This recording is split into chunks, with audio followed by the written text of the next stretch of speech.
یہ خشک اور گرم ہوائیں جہاں سے بھی گزرتی ہیں وہاں کا موئسچر سک کرتی جاتی ہیں، جس کی وجہ سے یہ پورا ریجن اس موسم میں خشک ہو جاتا ہے۔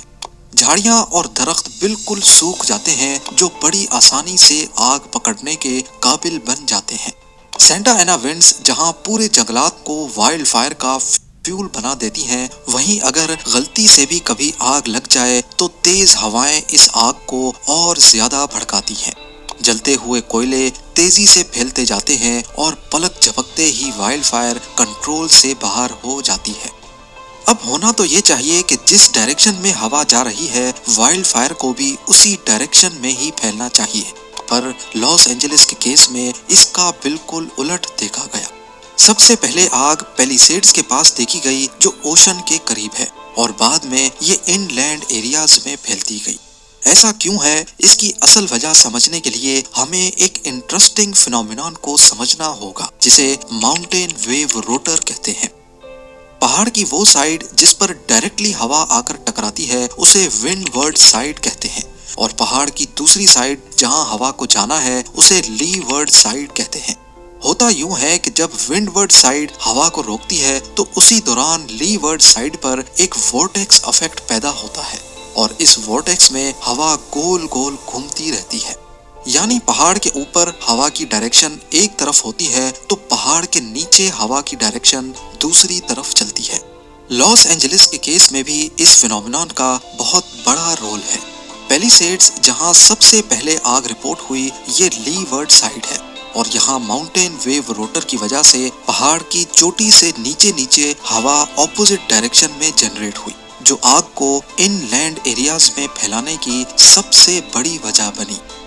ایک بار جب وائلڈ فائر بہت زیادہ بڑھ جاتی ہے تو پھر یہ کافی سارے عجیب فینومینون کو جنم دیتی ہے، کچھ ایسے فینومینون جن کو پریڈکٹ کرنا بھی بہت مشکل ہوتا ہے۔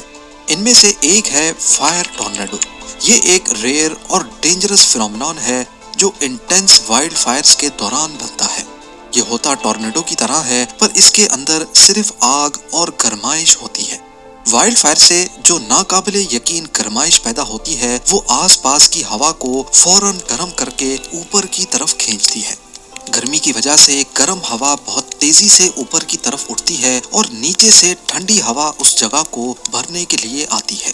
یہ اپ ڈرافٹ ایک روٹیشنل موشن کریٹ کرتا ہے جو آس پاس کی سوکھی جھاڑیوں کو فائر ٹورنیڈو میں کھینچ کر وورٹیکس کو اور بھی زیادہ دہشت ناک بنا دیتا ہے۔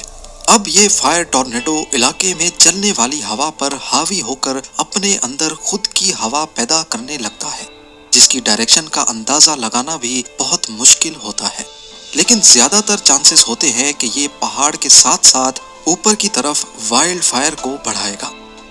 وائلڈ فائر ایک حقیقت ہے اور کلائمیٹ چینج کی وجہ سے آنے والے سالوں میں یہ زیادہ فریکوینٹلی پائی جائیں گی۔ امریکہ کے پاس وائلڈ فائرز کو کنٹرول کرنے کے لیے لیٹسٹ ٹیکنالوجی بھی موجود ہے۔ سب سے پہلے انفرا ریڈ کیمراز سے وائلڈ فائر کے ٹیمپریچر اور اس کے پھیلنے کا ریئل ٹائم ڈیٹا لیا جاتا ہے۔ سیٹلائٹس کی مدد سے آگ کی سائز اور لوکیشن کو مانیٹر کیا جاتا ہے۔ آج کل تو آرٹیفیشل انٹیلیجنس کی مدد سے آگ کے پھیلنے کی ڈائریکشن کو پریڈکٹ بھی کیا جاتا ہے، اور پھر یہ ساری انفارمیشن فائر فائٹرز تک پہنچائی جاتی ہے۔ فائر فائٹرز کوشش کرتے ہیں کہ جہاں آگ لگی ہے اس کے ارد گرد کیمیکل اسپرے کریں تاکہ آگ زیادہ نہ بڑھ سکے، پر لاس اینجلس میں فائر فائٹرز پہلے ایک ایریا کی آگ کو کنٹرول کرتے تو ہوا کے ذریعے آگ دوسری جگہ تک پھیل جاتی تھی۔ امریکہ کی ہسٹری میں پہلی ریکارڈڈ وائلڈ فائر سال 1871 میں میشیگن کے پاس لگی تھی۔ اس وائلڈ فائر میں 12 لاکھ ایکڑ راکھ کی نظر ہو گئے اور 2500 جانیں ضائع ہو گئیں۔ 1871 کی پیسٹیگو فائر سے لے کر آج کی لاس اینجلس وائلڈ فائر تک نیچر ہمیں اشارہ دے رہی ہے کہ آگ پر قابو پانا آج بھی قریب ناممکن ہے، لیکن اگر ہم قدرت کو سمجھنے کی کوشش کریں اور کلائمیٹ چینج سے لڑنے کے بجائے اس کے حساب سے چلنے کی کوشش کریں تو شاید وائلڈ فائرز کا سلسلہ دوبارہ سے تھم سکتا ہے۔ امید ہے زیم ٹی وی کی یہ ویڈیو بھی آپ لوگ بھرپور لائک اور شیئر کریں گے۔ آپ لوگوں کے پیار بھرے کومنٹس کا بے حد شکریہ۔ ملتے ہیں اگلی شاندار ویڈیو میں۔